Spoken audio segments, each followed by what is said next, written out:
Good afternoon. Good afternoon. I'd like to talk about disability. And this is what I would say is a hidden disability, and it happened to me. And I want to tell you a little bit about it and how I got it. I am profoundly deaf in one ear through an injury. Now, this may seem to a lot of people, well, you can hear, I can talk with you, I can converse. But the first time I realized there was something wrong, and it was quite demoralizing for me, was shortly after it had happened, the telephone went, and I picked it up, and I put it to my ear, and I couldn't hear anything. And that came home, brought it home to me in a shocking realization.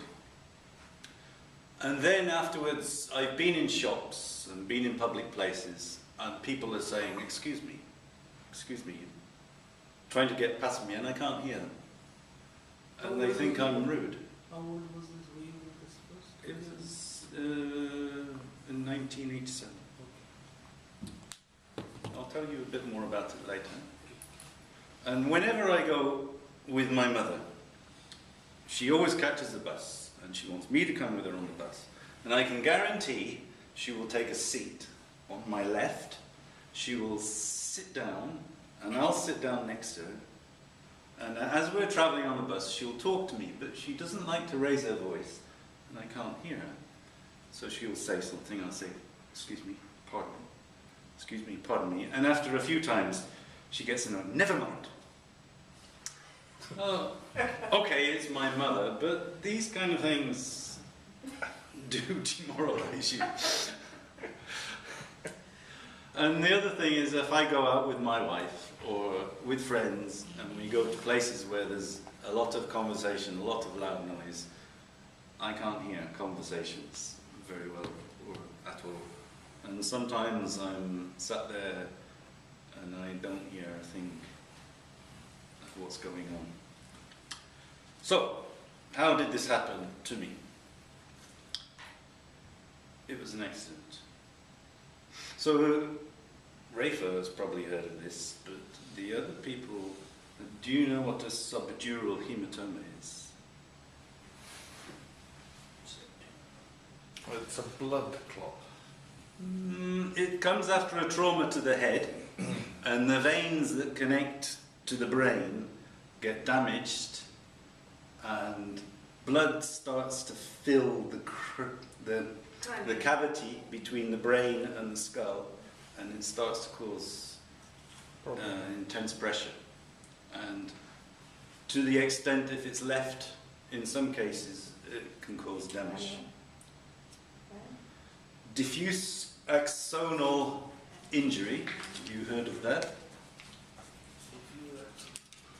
This usually comes on the head. Yeah. Another comes after a trauma where the head is rapidly accelerated or decelerated, and say these death shaken babies syndrome.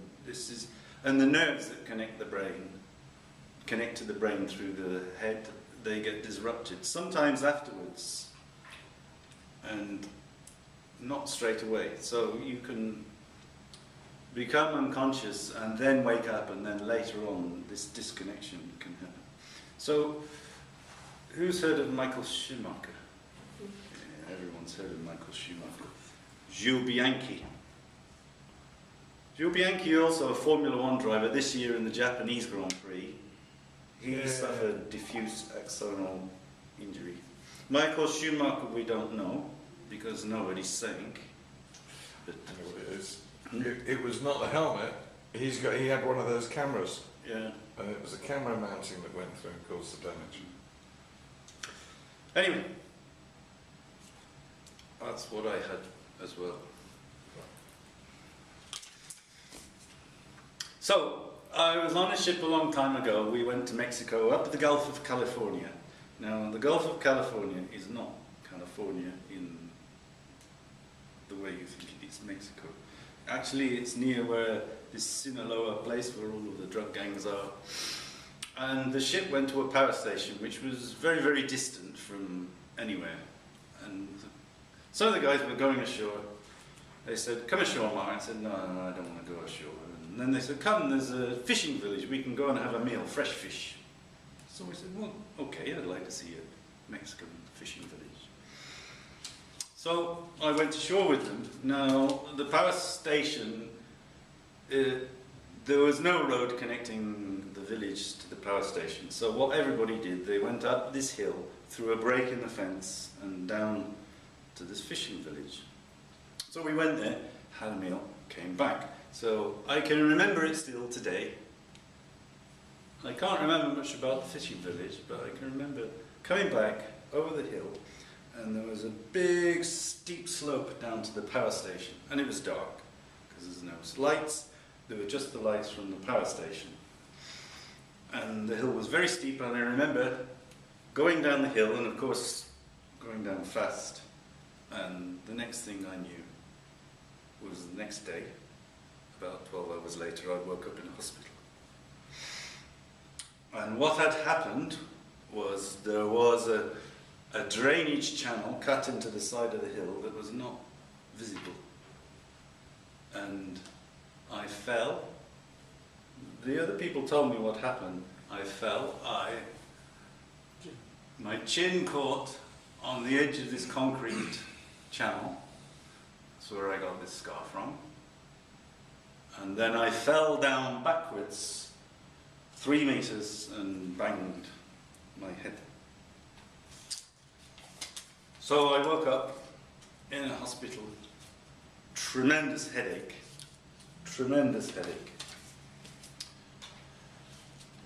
and I can speak a little bit of Spanish, but not very much because I don't use it often enough to become good at it. And there were a few English speakers there, so we managed to communicate. And of course I told them I had this huge pain in my head, so I asked for something if I could have a painkiller. And they gave me aspirin. Now, aspirin, in case you don't know it, is an anticoagulant. So if you have internal bleeding, the worst thing you can give someone is aspirin. So this headache that was awful became even worse. And the radio officer from the ship was there at that time, but he had to go back to the ship. And I didn't know what was going on. I thought I was just knocked out and I would wake up and go back to the ship. So I said, "Look," he said, "do you want me to tell your wife?" I said, "No, don't tell her anything yet for the time being. Don't tell her anything because I thought I would just get better and go back to the ship." But I didn't.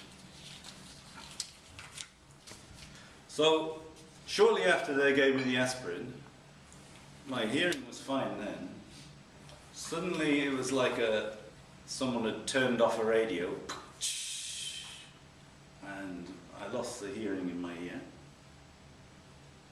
And then it was replaced by this buzzing, frantic buzzing sound, which I still have to this day, to a greater or lesser extent.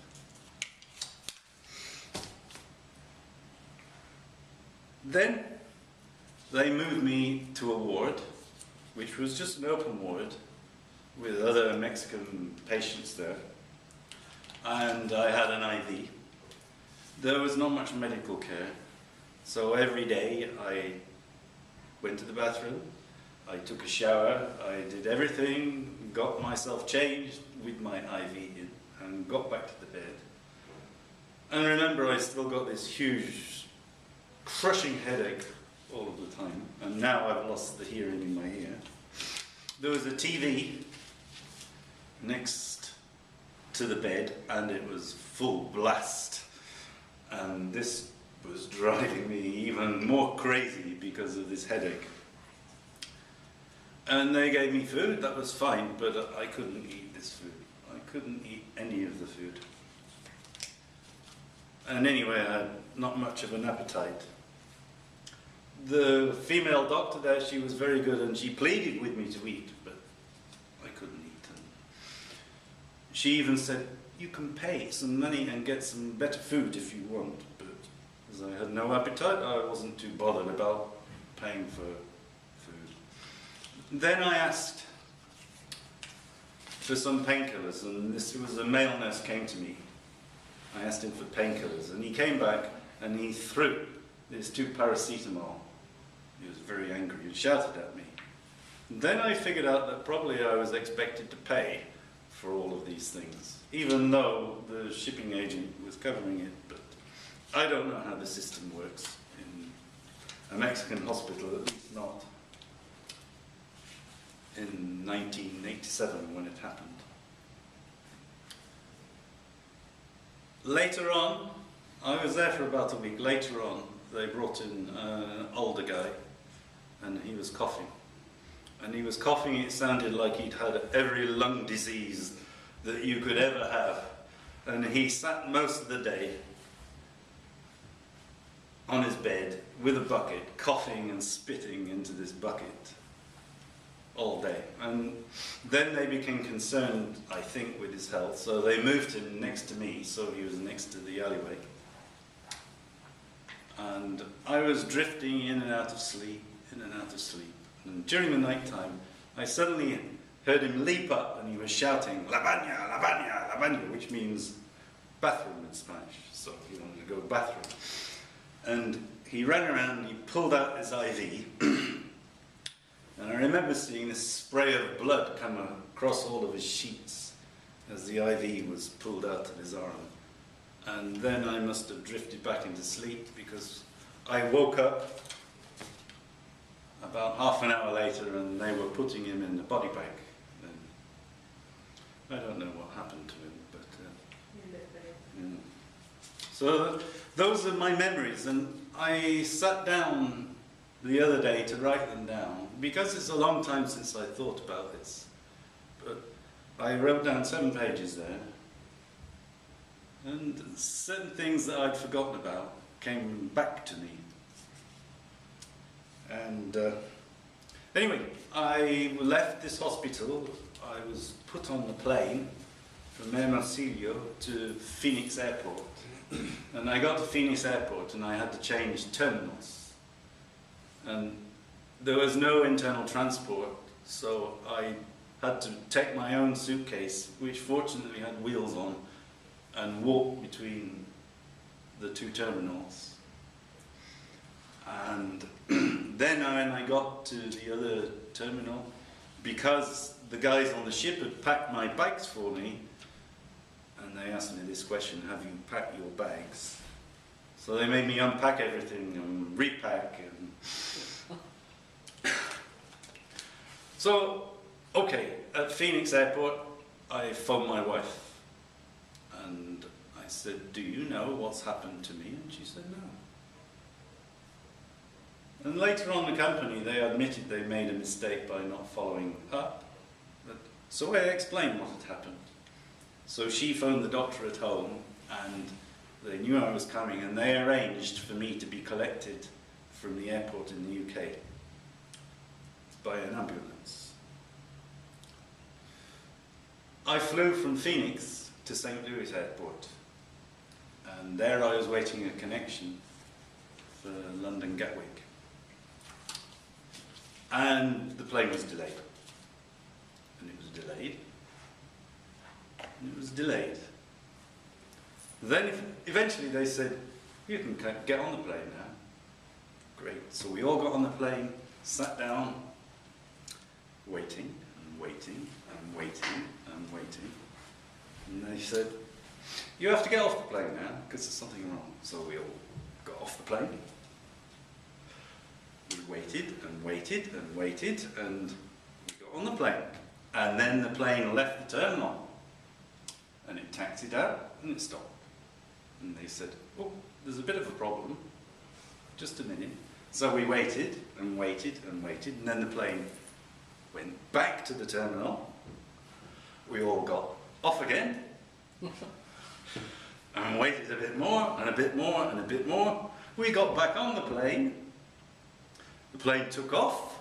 After an hour, the pilot said, "There's a problem. We are going to have to go back to St. Louis Airport." So we landed again. We got off the plane and we waited and waited and waited. And then we got back on the plane and we actually made it all the way to Gatwick. And if I recall rightly, the plane was supposed to arrive at 6 a.m. in the morning and we arrived at 6 a.m. at night. So anyway, that's what I recall. So I got off the plane at Gatwick Airport and ran to collect my luggage and phoned my wife. She said, "But did the ambulance people not come to pick you up?" I said, "No, but the doctors arranged the ambulance," which I hadn't known before, but when I called her from Phoenix. So they said, "No." And then I heard an announcement, "Mr. Barker, blah, blah, blah, blah," and they said, "We were waiting for you by the plane, but you must have got off so fast that it was before we arrived." Anyway, so I got into the ambulance and we left Gatwick Airport and we were travelling down the motorway back home. And I was sat on the bed there with the other staff and the ambulance, just chatting to them. And suddenly, we all heard this big clunk, bunk, and bang from underneath the ambulance. And I looked out of the back window, and I could see something disappearing down the motorway. And this red light came on the dashboard of the ambulance, and the ambulance pulled over, and it was a goner. So then they arranged for a car to pick me up. So a car came, picked me up, and we took me back to the hospital where we lived. So we got back there, and I thought, okay, well, at least I'm in a British hospital. I'll be able to find something to eat. Wrong. The food was worse. The food was worse. And a lot of the time I was sleeping during the hospital, and I don't remember a lot of it. I was told some of the detail afterwards. But they were redecorating the hospital. And my father-in-law, I know he went and complained several times to them because there were painters and ladders and scaffolding above my bed and all this other. You don't know, it happens. They closed that hospital down later because a window fell out and injured somebody. But it was also one of the rare heat waves we get in the UK. And the heating on the hospital was on full blast because they had a contract with the gas company to consume so much gas every month, so they had to use it. I survived that and went home. Okay. And the doctor, because of the pain, he put me on codeine. Codeine's a wonderful painkiller. But one thing he neglected to tell me was it would constipate me. So There was another headache. even more, and that's how I ended up with a varicose vein because of all of the strain.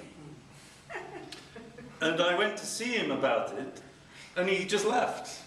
And he said, "Oh, yeah, it makes you constipated, didn't you know?" So I stopped eating again. And after 2 weeks, I think it was, I went and weighed myself, and I believe I'd lost between 10 or 12 kilograms, which to some of you perhaps I could do that. yeah. But I was pretty fit at that stage, and that was weight I didn't need to lose. So I was very ill for a long time. It took me 6 months before I could go back to work. So now I think back to Michael Schumacher. I think to Jules Bianchi. I was, 27 at the time, I believe, or around that age. I don't know what would happen to me if the same thing happened again. But there were sometimes I didn't think that I would survive this injury. So now I'm deaf in one ear and I manage that in certain ways. People don't understand sometimes when I don't hear them. It's not that I want anybody's sympathy, because that's not the person I am. But what I would like to explain to people is that you never know I don't know what any of you have experienced. You may have experienced something far worse. I don't know what problems you may have because you may not tell me them. So everyone has something secret and hidden within you don't know. And the final thing I would just like to say to end this little talk is, I don't know if anybody's read Captain Corelli's Mandolin, the book. There's a one thing, I read it sometime after this accident, and it did make me laugh, because there is a story of a man in the village, and when he was young, he put a pea in his ear, when like kids do this, and he couldn't hear out of this ear. He didn't know that he put a pea in, or he'd forgotten. So he went to the doctor, and the doctor said, "Wow, there's a pea in your ear," and he pulled this pea out of his ear. And suddenly the man was blessed because, "Oh, I can hear, I can hear." He went home to his wife, and 2 days later he went back to the doctor and asked him to put the pea back in his ears. So that's my little talk, and I hope you enjoyed it.